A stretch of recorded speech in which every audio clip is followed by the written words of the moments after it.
Hi everyone, I am Vidyamala and this is Topographical Map Part 3. In this video, we are going to learn 6-figure grid reference. And before we start, those who don't know to do 4-figure grid reference, I recommend that you watch my previous video on 4-figure grid reference and then come back. Because in order to learn 6-figure, first you need to learn 4-figure. So this is a topo map. You can take any topo map which has RF 1:50,000, and if you measure it, you will see that the grid squares are 2 centimeter on all sides.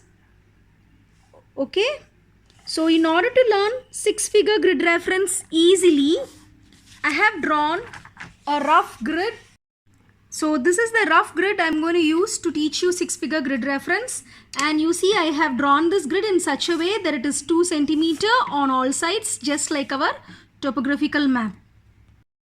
So let's take the question as, find the 6-figure grid reference of this perennial lined well. So this blue color symbol is a perennial lined well. To find out the 6-figure grid reference, first we need to know the 4-figure grid reference, because 6-figure in the sense we need 6 digits, right? And as we all know, just like 4-figure grid reference, the first 3 will be eastings and the last 3 will belong to northings. So in order to find the 4-figure, remember the L method. Those who did not watch my part 2 video on 4-figure, please watch that video and then come back. So I'm just going to directly go for 4-figure. So the line that is before the object or below the object should be considered, or we can follow the shortcut method, L method. So when I draw an L before this well, so this will be the first line. So the value of this line is 33. So I'm writing 33 for eastings. And when I write a capital L, so this is the first line and this will be the second line. So the value of this line is 87. So I write this 87 on this northing. So this 3rd figure and this 6th figure we are going to find out now. So that is the trick in 6-figure grid reference. There are 2 ways of finding this 3rd figure and 6th figure. First, let me teach you the easy method, the shortcut method. Okay, like I told you, the L first. First draw this L, which we use for 4-figure grid reference. Now from this L, that is from the first line, you take a scale and you measure in centimeter how many units are you getting. Okay, say for example here the place is exactly on 9. 1, 2, 3, 4, 5, 6, 7, 8, 9. It is exactly on the 9th unit. I can zoom it for you if you want to see clearly. Okay, it is on the 9th unit here. So whenever it is an odd number, you take the lowest even number. So which is the next lowest even number to 9? It is 8.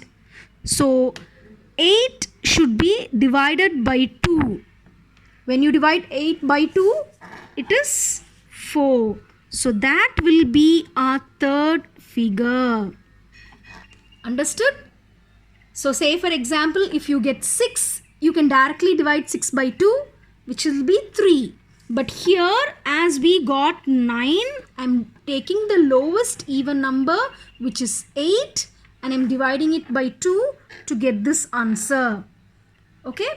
And from the second line of this L, again you take a scale, and from this line you have to count the number of units.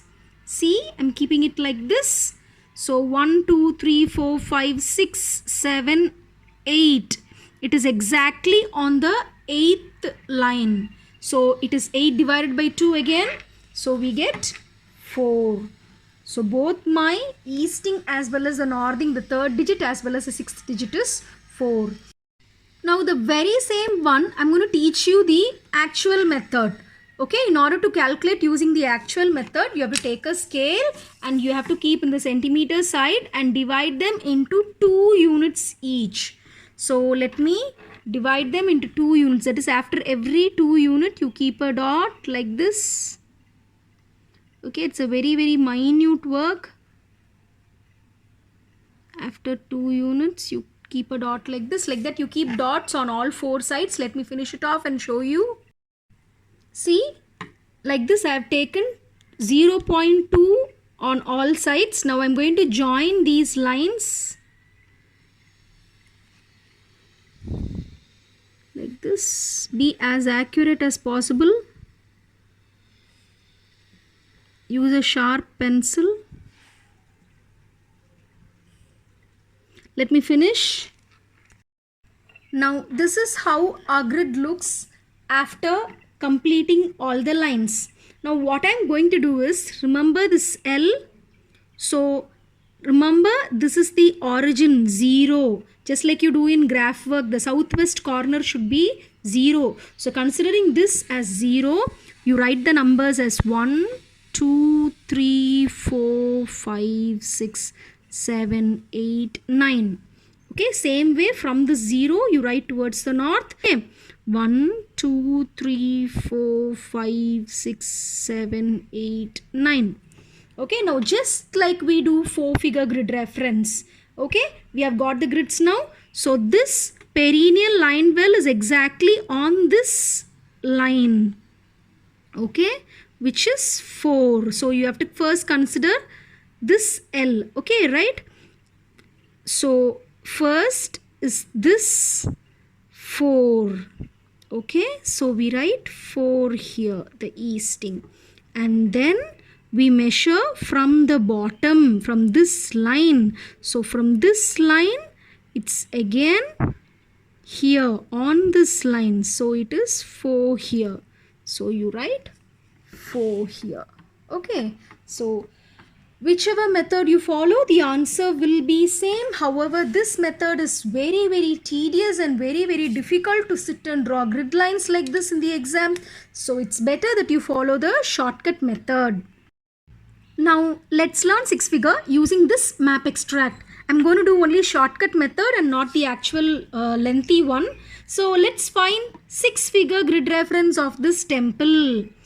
Compared to a dot, which is this perennial lined well, the blue dot which I showed you as an example, this temple is comparatively a big structure. So often children get doubt.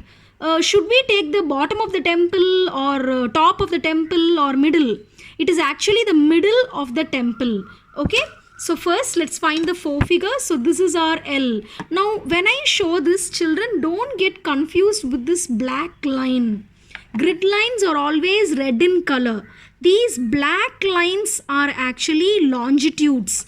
These vertical black lines are longitudes and these horizontal black lines are latitudes.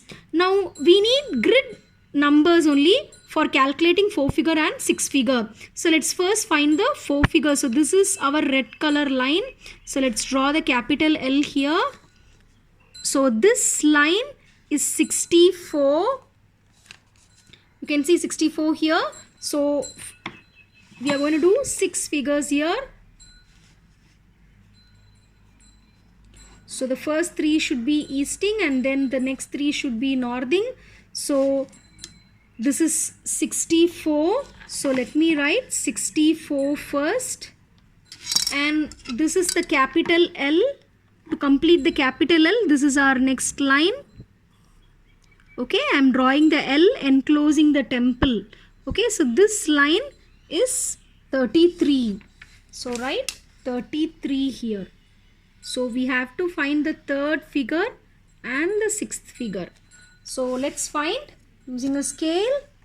So from this first line, I'm going to keep my scale and measure in centimeter. So after, till this 1 centimeter, it is 10 units. So after 10, 11, 12, 13. The center of the temple is exactly on the 13th unit. So we take the lowest even number, which is 12. So 12 divided by 2, it is 6. Okay. Now using this bottom line, you keep your scale 0 from this bottom line and start counting 1, 2, 3, 4, 5, 6, 7 and 8. Okay, the center of the temple is exactly on 8. So 8 divided by 2, The answer is 4. So this is the 6-figure grid reference for our temple. In case if the center of the temple is on 7, what should we do? We have to take the lowest even number, which is 6. And so the answer will be 6 divided by 2, 3 here. Clear everyone? And I cannot give you practice exercise in this because you don't have this exact topographical map. Just make sure you use a proper scale with the proper graduations. In some scales, the first graduations, like say for example in Nadraj scale and all, the first 2 centimeter, the graduations won't be like this. You see, this is a Nadraj scale. The graduations for the first 2 centimeters are not centimeters actually. So better avoid using the first 2 centimeters if you are using an Nadraj scale. Okay, or better go for other brands like Camlin or Faber-Castell or something like that, where the graduations are clear and correct. Okay. So that's all for today's video. I hope you understood the concept very clearly. So keep practicing more and more exercises in order to get full marks in your topographical maps. Do like, share and subscribe to my channel. See you in my next video. Until then, bye-bye.